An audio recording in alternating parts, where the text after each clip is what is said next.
she gets worse in any way, call us back immediately for further instructions, okay? I have help on the way for you, sir. All right, well, you're welcome. Bye-bye.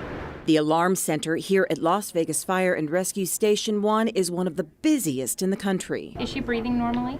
With our community being a retirement destination as well as host to some 40 million tourists a year, calls come in here day and night from residents in Las Vegas, North Las Vegas, and Clark County.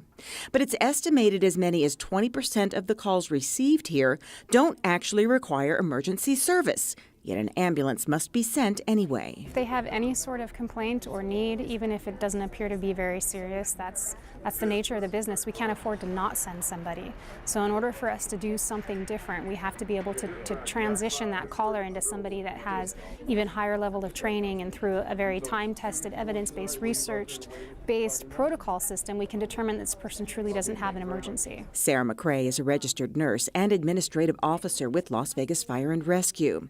She says this fire alarm office, along with the Southern Nevada Health District, is in the process of setting up what they call a nurse call line.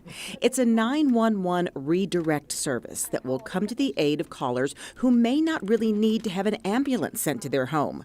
She explains how it will work. So when somebody calls 911, and after through careful questioning and evaluation of their symptoms, we would determine it to be a low priority call, and we would then forward it over to a nurse. This would be a seasoned nurse with a lot of experience, a registered nurse, and they would have additional training on top of their normal training, and that would allow them to go through that caller with more questioning and exclude those things that might be life-threatening and come up with an alternative disposition. So they won't have to send an ambulance out for these low priority complaints.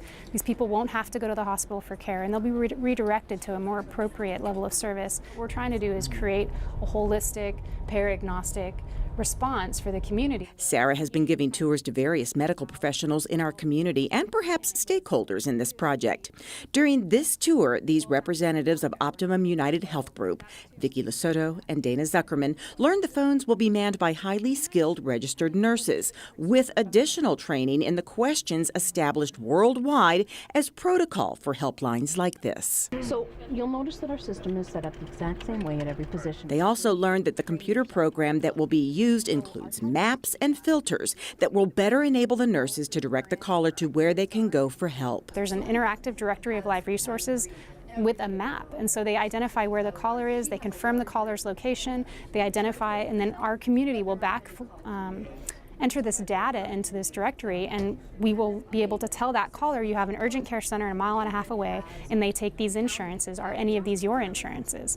And then we can actually, when we identify the caller's insurance, we can filter that directory to only show those places that this caller should go to. The nurse call line will free up ambulances for high priority cases as well as space in our emergency rooms.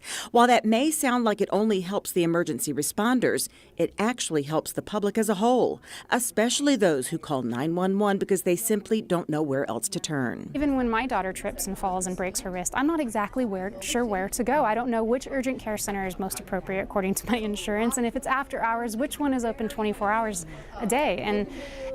Fortunately, I have a vehicle, and I have the money to pay for it when I get there. But we have a lot of people in our community that are uninsured or underinsured or just aren't sure who to call when they need help, and so this will help them. The plan is to have the nurse call line up and running by July 1st of 2017, with 3 nurses on during the day and 2 at night. Then hopefully grow from there. Because people are getting the service that they need, they will actually have improved health outcomes, and all of the healthcare providers in this system of delivery will experience greater efficiencies, lower costs per patient.